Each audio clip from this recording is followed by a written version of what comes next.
pasen a lo que es la parte de ambiente. Perdón un segundo que esto se me maximizó. Ahí estamos.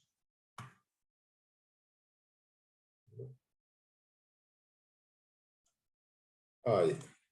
Listo.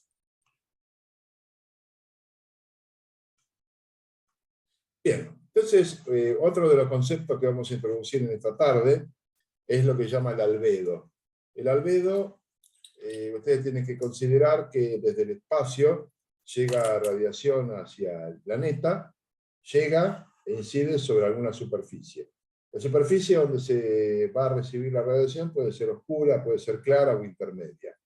Si la superficie es oscura, va a absorber muchísimo y va a reflejar muy poco. Si la superficie es blanca, va a reflejar mucho y va a absorber muy poco. Entonces, ¿el albedo qué es? Es el porcentaje de radiación clara o oscura que refleja en relación a la que incide sobre ella. ¿Esto qué quiere decir? Que si usted tiene un albedo alto, lo va a enfriar. Esto quiere decir que va a reflejar mucho y absorbe poco. Mientras que, si el albedo es bajo, realiza el efecto contrario. Gran parte de la radiación es absorbida y poca reflejada.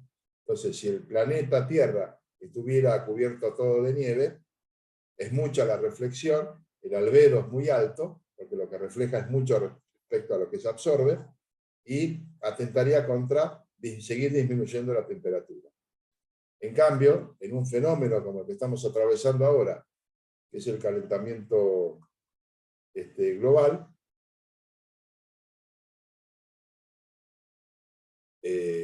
vamos a tener que el albedo va a ser bajo, va a absorber mucho y va a aumentar la temperatura del cuerpo planetario. Bien, acá estoy viendo el mensaje, Janet Delgado. Esta es la primera clase, me estás diciendo, de contaminación del aire. Bueno, esta es la primera clase de contaminación del aire. Haceme saber a través del chat si estás cursando también toxicología.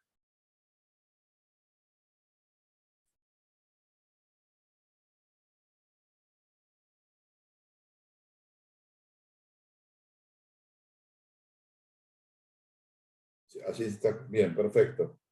Entonces, yo después te mando, una vez, voy a mandar el link de toxicología, así podés descargarlo. Y después también mando en general, incluyéndote, lo de hoy, de contaminación del aire, así vas teniendo el material. Bueno, perfecto, muy bien.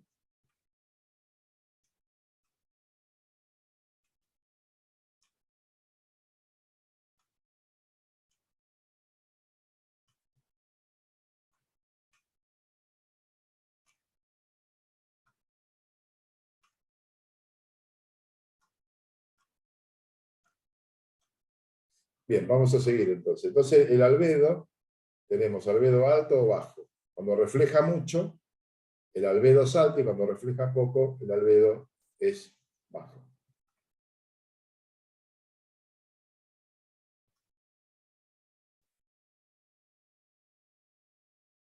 Bien, entonces ahí tenemos albedos de distinta naturaleza, en un tejado claro, en patio de ladrillo, en el asfalto. Fíjense, el albedo del asfalto es bajo porque absorbe mucho, absorbe mucho y refleja poco.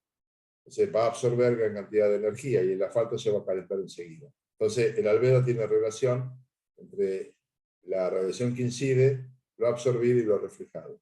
Entonces cuanto más bajo es el albedo, más absorbe, menos refleja, y sucesivamente. Bien, no sé por qué está marcando esto, estas rayas rojas.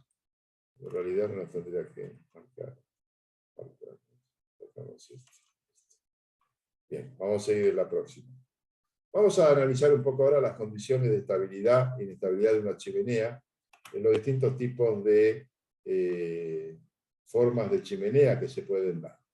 Este es un aspecto interesante a considerar. Bien, vamos a hacer en un eje cartesiano, donde en altura vamos a representar, ahora sí voy a llamar de vuelta al anotador.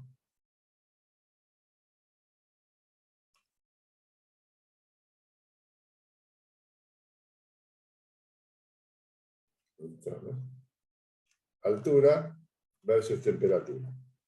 Tenemos una burbuja de aire que sale de la chimenea que va ascendiendo, y la chimenea, la burbuja, se puede expandir adiabáticamente. Esto quiere decir que sin aporte o sin el uso de la temperatura propia con que venía la burbuja en la chimenea, la energía interna va a permitir entonces que, utilizando la energía interna de la burbuja, haya una expansión. Quiere decir que la burbuja se puede dilatar.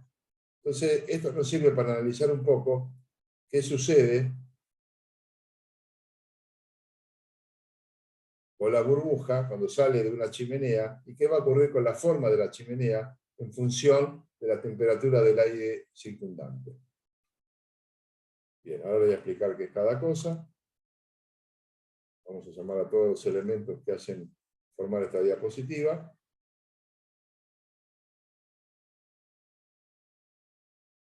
Entonces, lo que tenemos acá en línea azul está representando la temperatura de la atmósfera.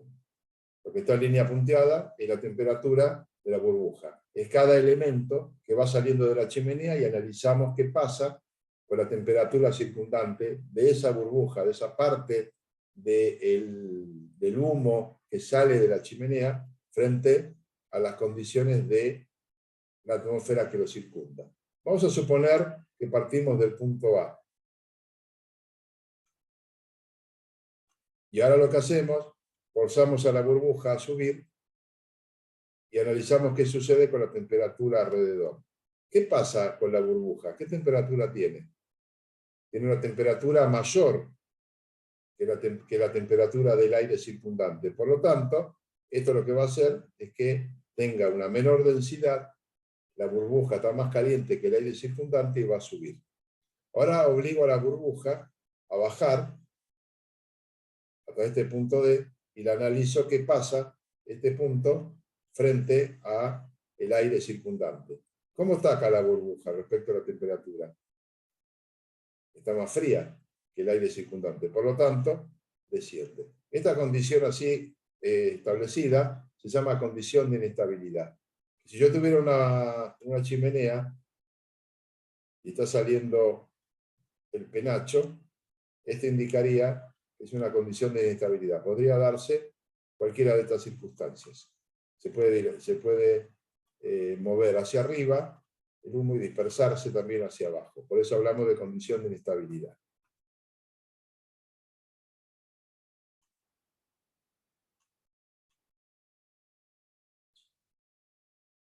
Veamos qué pasa ahora con un caso donde está invertida las pendientes de la atmósfera circundante respecto de la burbuja de aire que sale caliente que sale de la chimenea. Perfil de la burbuja primero, perfil de la chimenea, de la atmósfera, un punto cualquiera que la llamamos A, y hacemos el mismo análisis que anteriormente hicimos. Entonces vamos a llamar al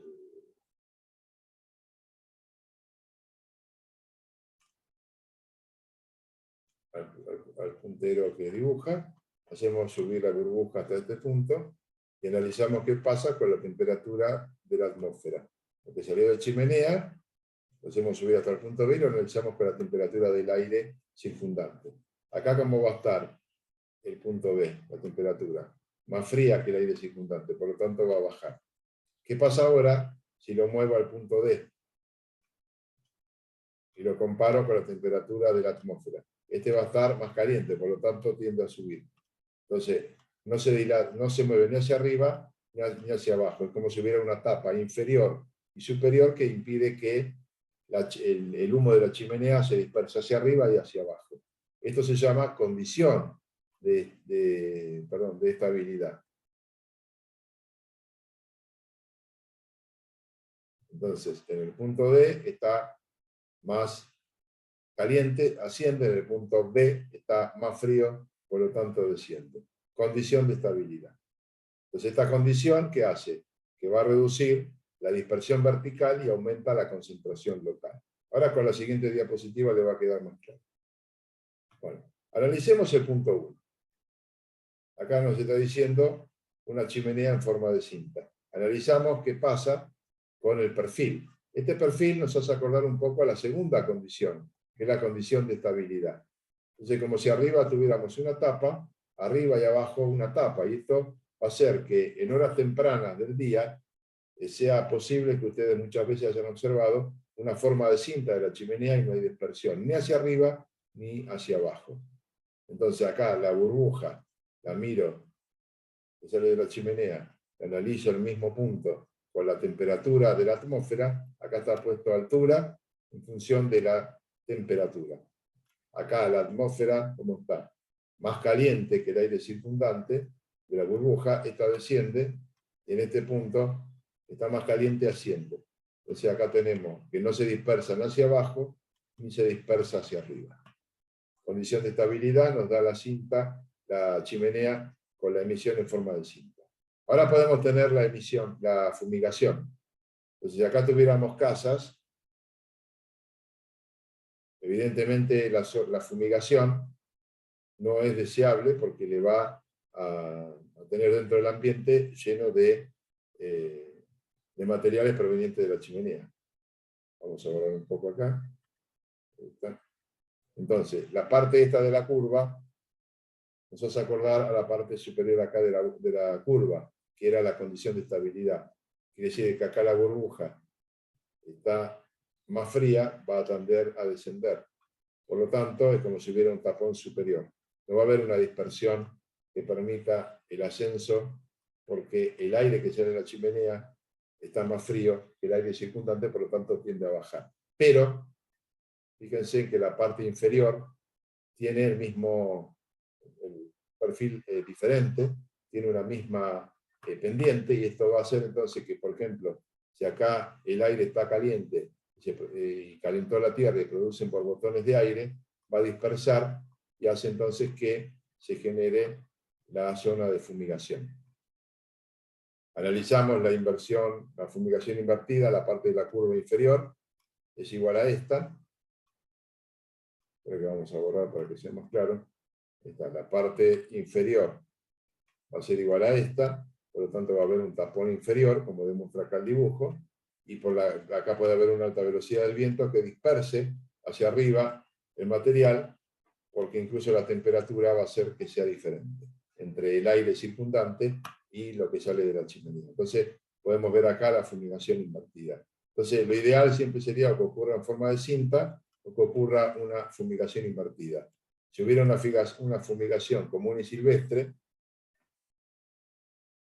claro, generaría entonces un problema de que si hay población circundante acá, los está contaminando y le está tirando todo el humo encima todo el día. Entonces hay que ver el proceso de fumigación, si se va a dar o no, y esto podría analizarse antes de instalar una chimenea. Entonces uno podría hacer un acto de tipo predictivo.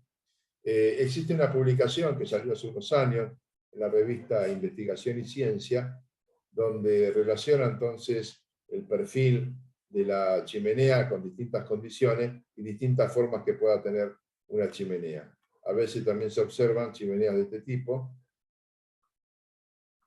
Es así que puede darse en forma serpenteante. Bueno, todo esto está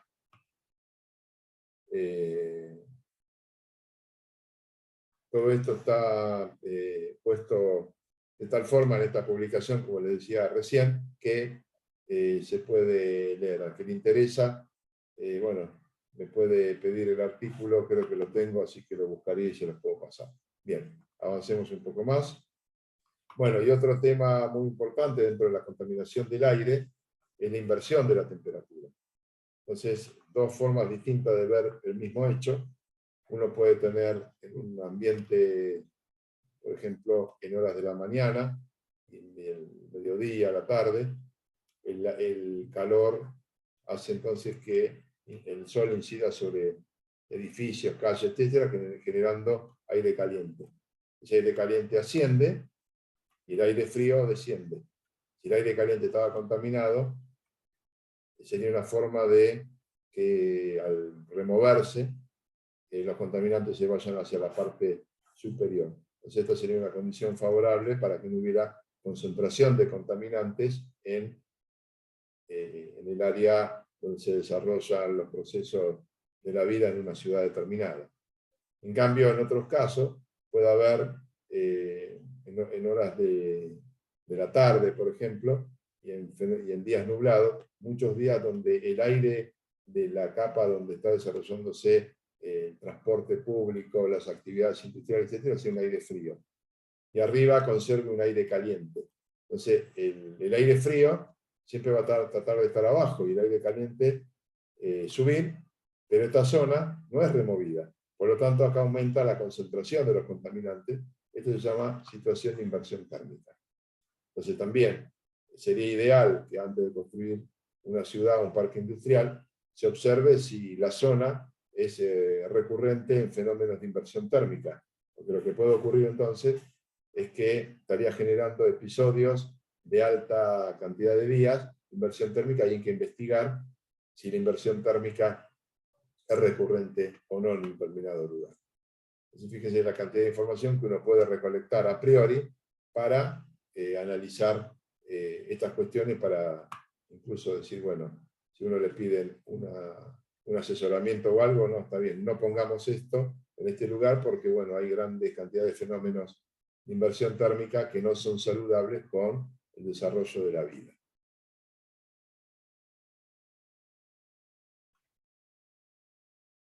A ver si acá tengo un video, a ver si arranca. No.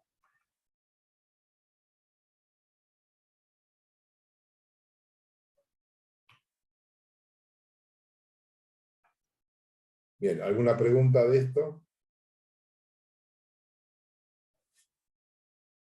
Entonces, entender un poco el comportamiento de la atmósfera, las concentraciones normales para que no produzcan daños al ecosistema o a alguna parte del mismo, entender un poco los contaminantes primarios y secundarios, entender el tema de la inversión térmica, entender los distintos tipos de contaminantes que hay en la atmósfera, y también la relación que tiene el albedo y la relación que tiene también la inversión de temperatura. Y los distintos contaminantes, cuáles son sus problemas que producen sobre la salud en general poblacional, y qué efectos pueden ocurrir sobre el cuerpo planetario. Todo eso es un poco una síntesis más o menos de lo que vimos hasta ahora. Vamos a analizar algunas situaciones de alteraciones atmosféricas. Bien, acá tenemos la capa de ozono, con la alteración que va produciéndose y las distintas concentraciones que va presentando a lo largo de los años, como va mostrando acá. Es diferentes colores, diferentes concentraciones de ozono y cómo van variando. Ahí se habla del ozono, y abajo van a ver una escala que parte de 110 hasta 550. Eso es lo que se llama las unidades Dobson. La unidad Dobson es una unidad de concentración. Ya en un rato vamos a ver exactamente qué significa. Pero le voy diciendo que a menor cantidad, a menor unidad Dobson, menor concentración de ozono. Entonces acá en esta recreación estamos viendo el sistema. Bien. Para estudiar un poco el fenómeno de dónde está ubicado el ozono y las interacciones que tiene con algunos contaminantes ambientales, tenemos que tener en cuenta que el ozono se encuentra en lo que se denomina la estratosfera. La estratosfera es una capa de división imaginaria que se divide para un mejor estudio. Entonces, entre 50 y 10 kilómetros, entre 10 y 50 kilómetros de altura, ocurre el desarrollo de la máxima concentración de ozono, que tiene alguna finalidad, que ahora vamos a ver cuál es, y otras capas que también están presentes, pero la más importante de todas, para el fenómeno de lo que es el ozono, se da en la estratosfera.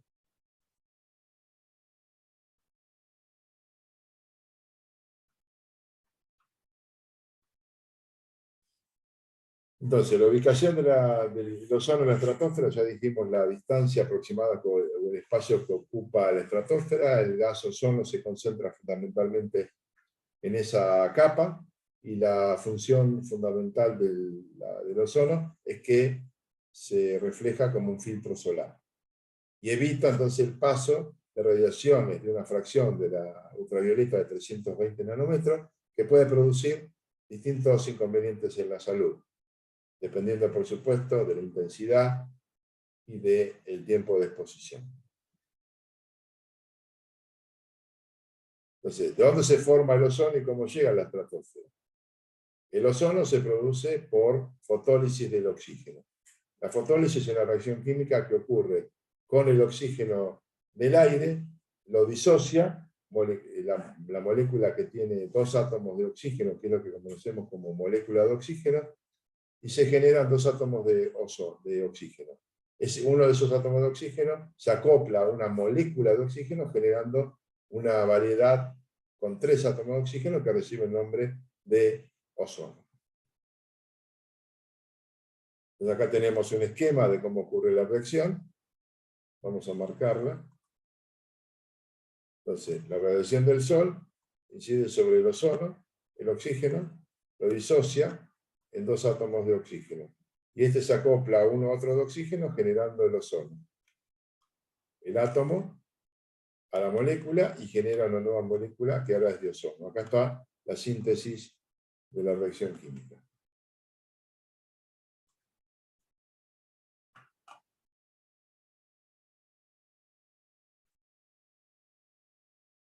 El esquema que estamos viendo a continuación, la figura, está mostrando dónde está distribuido el ozono en función de la altura. La mayor concentración se ve entonces, ¿dónde? En el ozono, en la capa, en la estratosfera, en la que decíamos que iba entre unos 10 a 50 kilómetros de altura. El ozono, la ausencia de ozono, haría entonces que la radiación ultravioleta, la fracción B, de 320 nanómetros, llegara con más intensidad a la superficie terrestre y generara distintos tipos de inconvenientes. Cáncer de piel, daño a materiales y equipamientos que están al aire libre que se fragilizarían en corto tiempo, daños a la vista, entre otras circunstancias. La problemática entonces del ozono se ha visto que se desarrolla en el comienzo de la primavera en el Polo Sur, que está relacionado entonces con la presencia de compuestos en el aire de hace ya unas cuantas décadas, que son los clorofluorocarbonados, que son compuestos que se conocen con el nombre de freones, presentes en heladeras, aire acondicionados, pinturas, aerosoles, etc., que el desdoblamiento por la acción de la radiación ultravioleta van a arrancarle a este átomo de clorofluorocarbonados, a la molécula de clorofluorocarbonados, un átomo de cloro que va a reaccionar químicamente con el ozono. Enseguida vamos a ver una pequeña recreación y que va a consumir moléculas de ozono, impidiendo entonces que haya disponibilidad de ozono para realizar su proceso de protección de la radiación ultravioleta y que no llegue tanta cantidad a la superficie y no produzca ningún tipo de inconveniente como los que estábamos indicando anteriormente. Cáncer de piel, problemas de vista, deterioro de materiales, etc. Y cuidado, que muchas veces el problema del ozono se lo conoce como, o lo denomina como agujero de ozono, cuando en realidad no debería esto ocurrir, o debería llamarse así, porque en realidad se lo ha llamado de esta forma, porque al hacer, denme un segundo que vuelvo atrás para mostrarles algo,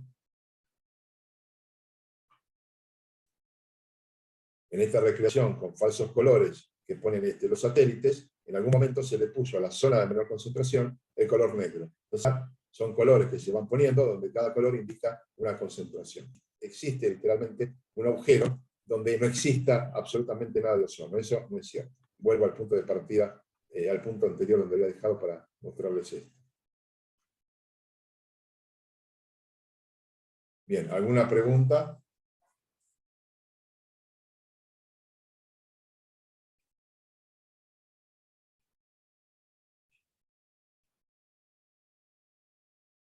¿Preguntas? Bien. Bueno, nos detenemos un poquito ahí entonces para que miren 2 o 3 veces la imagen que se va moviendo. Entonces primero aparece el clorofluorocarbonado, el cloro se une al ozono, le sacan un átomo de ozono y forma el óxido de cloro y el oxígeno. ¿Qué quiere decir? Que el ozono deja de existir. Moléculas de ozono o más. Quiere decir que es potencialmente peligroso y este clorofluorocarbonato lo reacciona ultravioleta con el ozono y consigue un descenso de su concentración.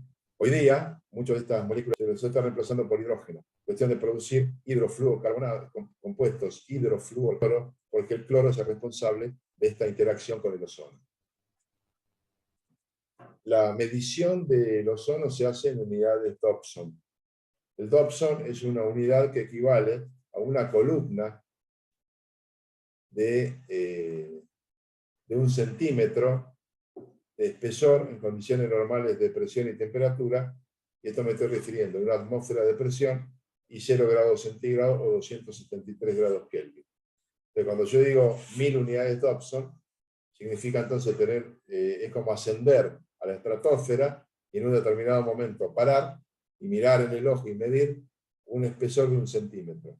Ahí voy a tener concentrado entonces el ozono en condiciones de 0 grados centígrados y una atmósfera de presión, o sea, normalizo las condiciones.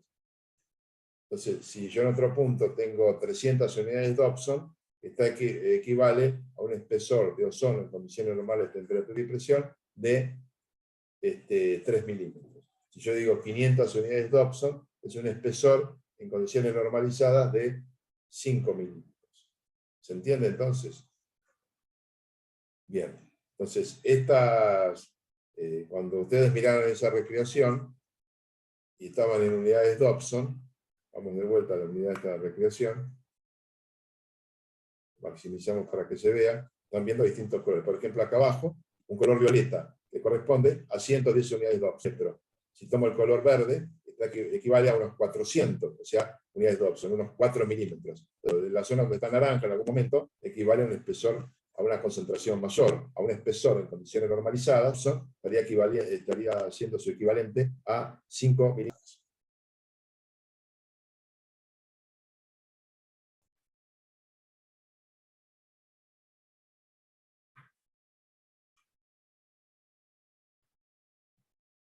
Bien, entonces acá ilustramos en una determinada región del planeta, ascendemos a la zona de la estratosfera,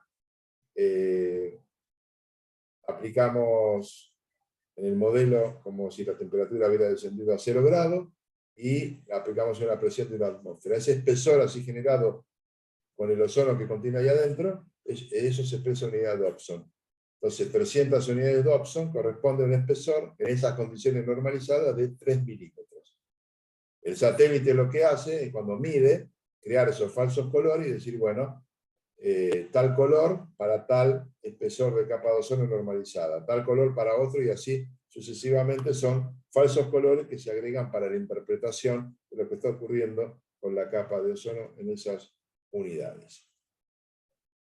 Bien, en el tema del efecto invernadero, que es natural que esto ocurra así para que se desarrollen los procesos de la vida tal cual conocemos en el planeta Tierra, tenemos entonces presencia de vapor de agua, presencia de gases como dióxido de carbono, de metano, que son conocidos como gases de efecto invernadero.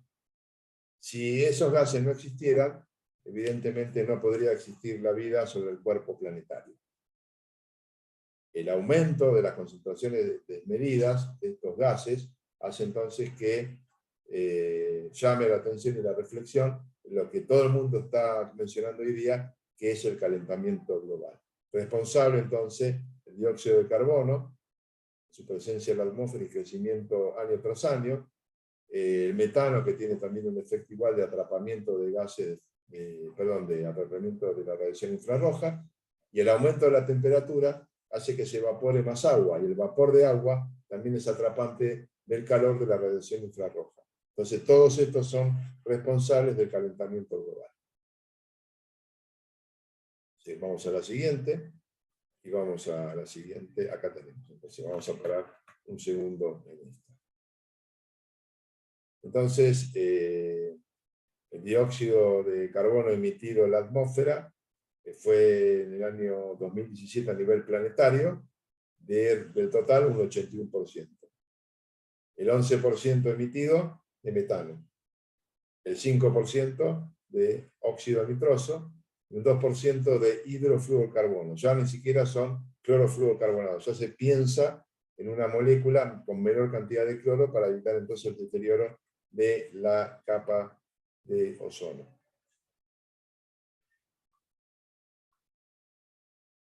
A nivel de la República Argentina, en el año 2014, entonces la producción ganadera y agrícola, con las mayores producciones de emisión de metano, la generación de electricidad con generación de dióxido de carbono, el transporte lo mismo suma esto, el cambio de suelo y silvicultura en cuanto al cuidado o movimiento de lo que son montes y montes en general, ha sido también importante, un 13%. Bueno, el crecimiento de los años 60 al año 16, con un aumento significativamente alto de compuestos del dióxido de carbono, emitiéndose entonces responsablemente por el parque industrial y el parque automotor. Bien, quería saber si había alguna pregunta. Vamos entonces ya a dejar acá para retomar entonces la próxima clase que tengamos en contaminación del aire.